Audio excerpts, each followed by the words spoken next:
എന്തായി പരാതി കൊടുത്തിട്ട്? നല്ല പുരോഗതിയുണ്ട്.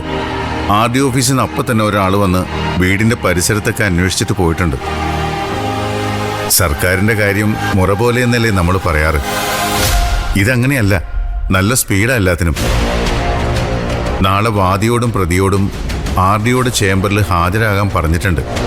അപ്പോ പോസിറ്റീവ് റിസൾട്ട് പ്രതീക്ഷിക്കല്ലേ? അങ്ങനെ നടക്കുമെന്ന് തന്നെയാ സിദ്ധു തീർത്തും പറയുന്നത്. ഓ, അതുപോലെ നടന്നാ മതിയായിരുന്നു. നടക്കും അക്ഷരേ.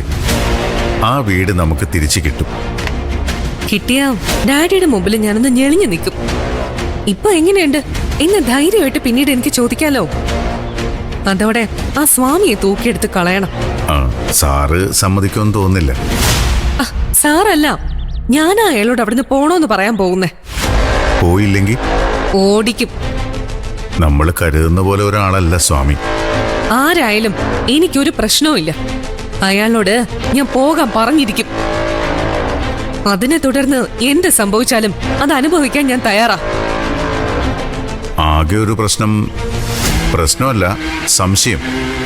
തങ്കച്ചി ഇതെങ്ങനെ എടുക്കുമെന്ന. അത് ശരി. അപ്പൊ ഇത്രയും നേരം പറഞ്ഞുകൊണ്ടിരുന്നൊക്കെ വെറുതെ ആയോ? എന്തെങ്കിലും ഒന്ന് ഉറപ്പിച്ച് പറ. ആ വീട് നമുക്ക് തിരിച്ചു കിട്ടുമോ ഇല്ലയോ? കിട്ടും. പിന്നെ എന്തിനാ തങ്കച്ചിയെ കുറിച്ച് ഓർക്കുന്നേ? വീട് തിരിച്ചു കിട്ടുന്നു പറഞ്ഞ അതിനർത്ഥം തങ്കച്ചി തോൽക്കുന്നു എന്നല്ലേ? അത് ശരിയാണ്.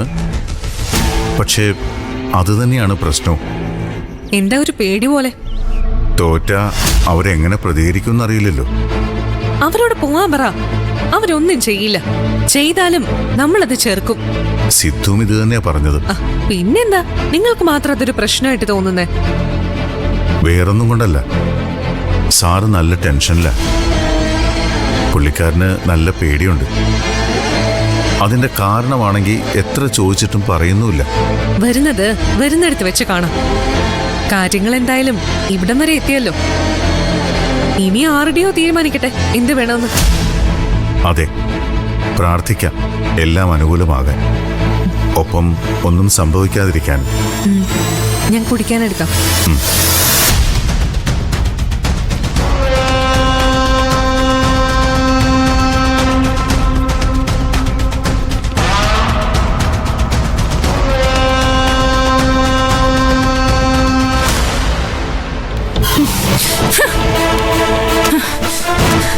നശിപ്പിക്കും ഞാനെല്ലാം.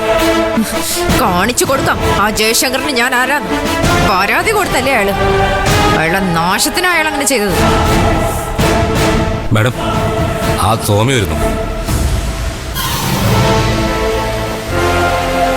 എന്താടോ തന്റെ സാറിനെന്താ പറ്റിയത്? നശിക്കാൻ തീരുമാനിച്ച അയാള്. കളക്ടർക്ക് കൊടുത്ത പരാതി മര്യാദയ്ക്ക് പിൻവലിച്ചോണം. അല്ലെങ്കിൽ ഞാൻ എന്താ ചെയ്യാൻ പോകുന്നതെന്ന് അറിയാലോ. സാറ് മനസ്സാവാച ഒന്നും അറിഞ്ഞതല്ല മാഡം. ആ മരുമോനും സിദ്ധു വക്കീലും കൂടിയാണ് എല്ലാം ഒപ്പിച്ചത്. ആരൊപ്പിച്ചതാണെങ്കിലും എനിക്കെതിരെയാണല്ലോ പരാതി. എനിക്കത് സഹിക്കാൻ പറ്റില്ല. പരാതി പെട്ടെന്ന് പിൻവലിച്ചില്ലെങ്കിൽ അയാളുടെ മകളുടെ സ്വഭാവം നാട്ടുകാരറിയും. പിന്നെ ആത്മഹത്യ ചെയ്യേണ്ടി വരും രണ്ടിനും. ദയവ് ചെയ്ത് അങ്ങനെയൊന്നും ചെയ്യരുത്. ജയശങ്കർ സാർ ഒരു പാവം എന്നിട്ടാണോ കളക്ടർക്ക് കൊണ്ടുവന്ന് പരാതി കൊടുത്തത്? എനിക്ക് കാശ് തരാനുള്ളത് കൊണ്ടല്ലേ ഞാൻ ആ വീടെടുത്തത്. കാശ് തന്നില്ലെങ്കിൽ വീടെടുക്കാമെന്ന് അയാൾ എഴുതി തന്നതല്ലേ. ഒരുപാട് അവധി ഞാൻ കൊടുത്തതല്ലേ. എന്നിട്ട് അയാൾ തിരിച്ചു തന്നോ? എന്നിട്ടിപ്പോ ഞാൻ വീട് കയ്യേറിയുന്നു. പറഞ്ഞല്ലോ മാഡം, എല്ലാം നിരഞ്ജൻ സാറ് ചെയ്തതാ. തനിക്കറിയാലോ, ഒരുപാട് തവണ തോറ്റവളാ ഞാൻ. ഇനി തോക്കാൻ എനിക്ക് മനസ്സില്ല. ആ വീട് ഞാൻ ഒരു കാരണവശാലും തിരിച്ചു തരില്ല. അതെനിക്ക് വേണം. നാറാൻ തയ്യാറായിട്ടിരുന്നോളാം പറ അയാളോട്. ഞാൻ സംസാരിക്കാം മാഡം.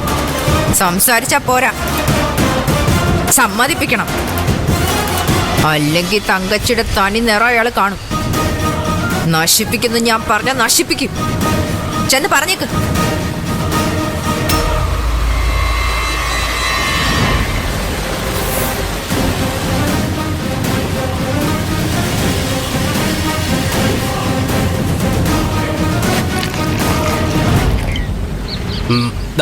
അടി.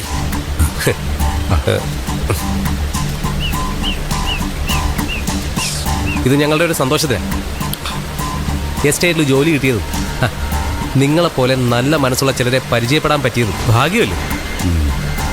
ആകെ ഒരു വിഷമമേ ഉള്ളൂ, നമ്മുടെ മുതലാളിയെ കാണാൻ പറ്റില്ലെന്നുള്ള വിഷമം. അതിന് മുതലാളി വരണ്ടേ? അതെന്താ വരാത്തെ? അതാ ഞങ്ങൾക്ക് അറിയേണ്ടത്. അതങ്ങനെ ഞങ്ങൾക്കറിയാം. നല്ല തിരക്കുള്ള ആളായോണ്ടായിരിക്കും. സ്വാമി, അതാണോ നിങ്ങളുടെ മുതലാളിയുടെ പേര്? അല്ലല്ലോ. ചിലപ്പോൾ ഇവിടെ വേറെ വല്ല പേരുമായിരിക്കും അല്ലേ? കോട്ടും സൂട്ടും ഇട്ട ഒരാളായിരിക്കുമെന്ന് ഉറപ്പല്ലേ? ഞങ്ങളെ നേരിട്ട് കണ്ടിട്ടില്ല.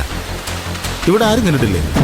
ഞാൻ കണ്ടിട്ടുണ്ട് ഒരിക്കൽ, ഒരൊറ്റ തവണ.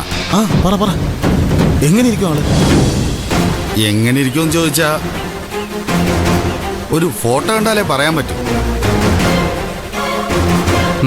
ഞങ്ങളൊരു ഫോട്ടോ കാണിക്കാം. അതുപോലെയാണ് ഇരിക്കുന്നതെന്ന് പറയാൻ പറ്റുമോ? ആ, അത് പറയാം. എനിക്ക് ഓർമ്മയുണ്ട് ആ മുഖം.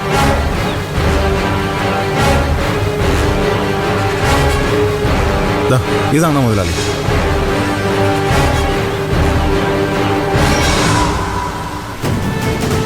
ഇതാരാ? സ്വാമി, ഇതല്ലേ നിങ്ങളുടെ മുതലാളി? അതായത് എനിക്കിപ്പോ കൺഫ്യൂഷനായി. അതാണോ ഇതാണോ എന്ന്, ഇതാണോ അതാണോ എന്ന്. ആരാ ഞങ്ങളുടെ മുതലാളി? എവന് വാട്ട. ഇവൻ മുതലാളിയൊന്നും കണ്ടിട്ടില്ല. ഞാൻ കാണാത്ത മുതലാളി എവൻ എങ്ങനെ കാണാനാണ്? വെറുതെ സമയം മെനക്കെടുത്താനായിട്ട്. അല്ല, നിങ്ങളെന്തിനാ മുതലാളിയെ കാണാൻ നടക്കുന്നത്? ഞങ്ങൾക്കൊന്നും ആ താല്പര്യമില്ലല്ലോ. ഞങ്ങൾക്ക് എപ്പോഴും ജോലി ഉണ്ടാവണം, കൂലിയും കിട്ടണം, അത്രയേ ഉള്ളൂ. അതിന് മുതലാളി ഉണ്ടെങ്കിലും കൊള്ളാം, ഇല്ലെങ്കിലും കൊള്ളാം. ഒരാഗ്രഹം, അത്രയേ ഉള്ളൂ. അതിന് വേറൊരു കഥയും നിങ്ങളാരും ചമയ്ക്കണ്ട. ഒഴിക്കട്ടെ? ഒഴിക്കും.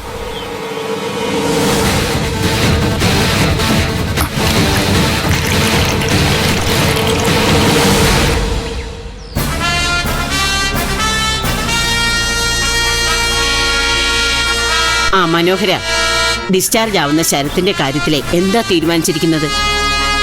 നമ്മളെന്തിനാ അതൊക്കെ തീരുമാനിക്കുന്നത്? പിന്നെ തീരുമാനിക്കണ്ടേ? ഇവിടെ താമസിക്കുമ്പോഴല്ലേ അവന് അപകടം പറ്റിയത്. അതിന് അതുകൊണ്ട് നമുക്ക് അവന്റെ കാര്യത്തിൽ ചില ഉത്തരവാദിത്വങ്ങളില്ലേ? എന്തിനാ അമ്മ ഇങ്ങനെ വളഞ്ഞു മൂക്കി പിടിക്കുന്നത്?